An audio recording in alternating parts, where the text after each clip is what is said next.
እንደ አምላክ ማትካተት ከሆነ ከሞተች በኋላ እሷ የሚመለከታት ነገር የለም። ነገር ግን ምን እያለ ነው እዚህ ጋር? ከሞተችም በኋላ ተአምራትን አደረገች። ወደ እሷም በለመነና በተገዛላት ጊዜ እጆቹን ከተቆረጡ በኋላ መለሰችለት። አስባችሁታል? ከሞተች በኋላ ምን አደረገች? ተአምራትን አደረገች። ወደ እሷም በለመነና በተገዛላት ጊዜ፣ ለማን በተገዛ ጊዜ? ለማርያም በተገዛላት ጊዜ። እንግዲህ እኔ ኦርቶዶክሶች ማንን ነው የምትገዙት? አብን ነው የምትገዙት? መንፈስ ቅዱስ ነው የምትገዙት? ወልድ ነው የምትገዙት? ወይስ ማርያም ነው የምትገዙት? በለመነና በተገዛላት ጊዜ እጆቹ ከተቆረጡ በኋላ ምን አለችለት? መለሰችለት እያለ ይገልጽልናል ማለት ነው። ሱብሃንአላህ። ኢንሻአላህ። እሺ፣ ውዳሴ ማርያም ላይ ደግሞ የተቀመጠውን ስንመለከት ምን ይለናል? እናታችን ማርያም ሆይ ሰላም ላንቺ ይሁን እያለን እንሰግድልሻለን፣ እንማልድልሻለን። ከክፉ አውሬ ታድኝን ዘንድ ተማጽነንብሻል ይላሉ ማለት ነው። ከምን ታድኝን ዘንድ? ከክፉ አውሬ። እንግዲህ አላህ Subhanahu Ta'ala አዳኙ ማን ብቻ ነው? አላህ Subhanahu Ta'ala ነው። ወይም እንደ ክርስቲያኖች እምነት ከሆነ መሆን ያለባቸው አብ፣ ወልድ፣ መንፈስ ቅዱስ እርሱ ሲጀመር ተረስቷል። ጭራሽ እንደ ማርያም ጭራሽ ነው ቦታ የማይሰጡት ማለት ነው። ሌላ ደግሞ ጭራሽ ምን ይሏታል?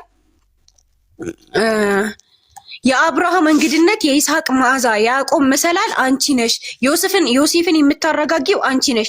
የሙሴ ጽላት፣ ጳጦስ የተባለች የሲና እጽ፣ በካህን አሮን ልብስ የነበረች በናጽል፣ ዳግመኛም የበቀለች ያበበች ያፈራችን በትር አንቺ ነሽ። እንግዲህ እዛን ጊዜ በጭራሽ አልነበረችም ማርያም፣ የዛን ጊዜ በጭራሽ አልነበረችም። ነገር ግን እዛኔ የነበሩ ነገራቶችን በሙሉ አንቺ ነሽ እያሉ ይገልጻሉ ማለት ነው። እሺ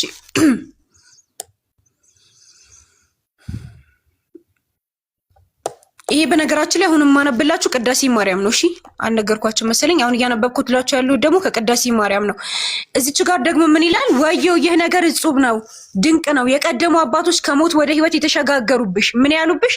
ከሞት ወደ ሕይወት የተሸጋገሩብሽ ድልድይ ሆይ፣ ከምድር እስከ ሰማይ የምትደርሺ መሰላል ሆይ፣ የፍጥረት ሁሉ መጀመሪያ በአንቺ ታደሰ እያለ ይገልጻል ማለት ነው። እንግዲህ ከዚህ በላይ ምን ያምልኳት? እሺ መልክዓ ቅዱሳን ላይ ደግሞ ምን ይላል?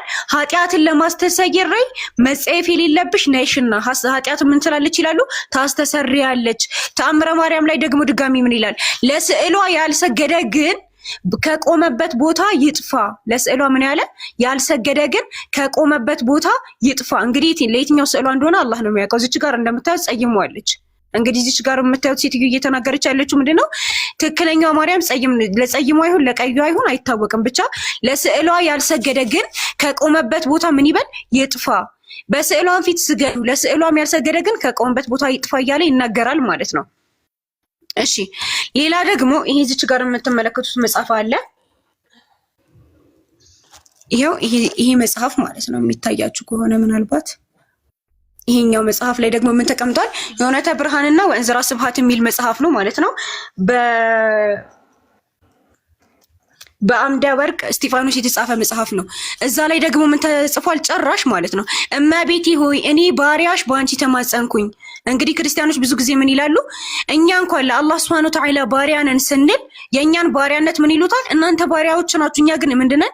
ልጆች ነን እያሉ ይናገራሉ። እኛ ግን የክርስቶስ ልጆች ነን፣ እናንተ ባሪያዎች ናችሁ እያሉ ይናገራሉ። ነገር ግን የማን ባሪያ ናቸው? እመቤቴ ሆይ እኔ ባሪያሽ በአንቺ ተማጸንኩኝ። የማን ባሪያ ናቸው?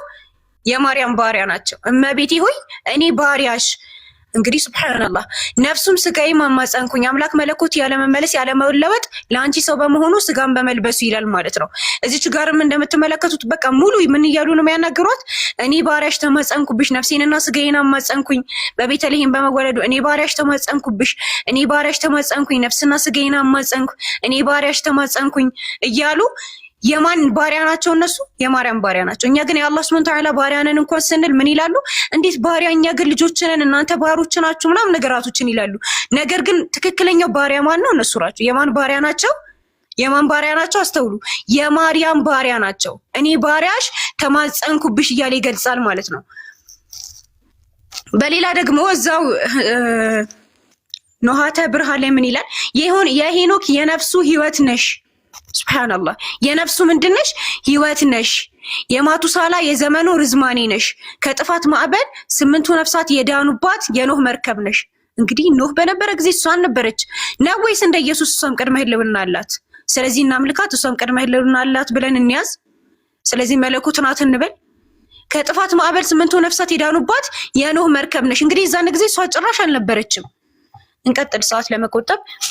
የሰው ደሞዙና ለእንስሳም የጉልበቱን ዋጋ የምትሰጪ አንቺ ነሽ። የሰውን ደሞዝ ከፋይ ደግሞ ማናት? ለእንስሳም የጉልበቱን ዋጋ እንግዲህ አላህ ሱብሓነሁ ወተዓላ ነው ለሰው ልጆች አጅርን የሚከፍላቸው ማለት ነው። ነገር ግን እዚች ጋር ምን እያለን ያለው የሰው ደሞዙና ለእንስሳትም የጉልበቱን ዋጋ የምትሰጪ ማነሽ? አንቺ ነሽ እያላት ነው ማለት ነው።